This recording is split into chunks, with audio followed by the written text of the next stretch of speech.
أعوذ بالله من الشيطان الرجيم.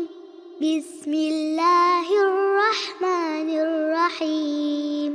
تبت يدا أبي لهب وتب، ما أغنى عنه ماله وما كسب، سيصلى نارا ذات لهب، وامرأته حمالة الحطب، في جيدها حبل من مسد.